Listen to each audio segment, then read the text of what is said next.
Maraming nagtatanong, totoo ba itong kaso kay ano, Congresswoman Beatrix Luistro? Maganda pa naman ang record ni Congresswoman Luistro.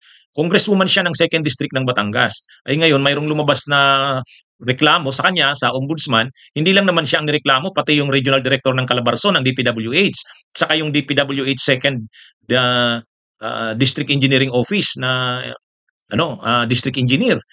Sinama nga lang si ano, si Luestro. Tungkol ito doon sa Cat's Eyes. Hmm?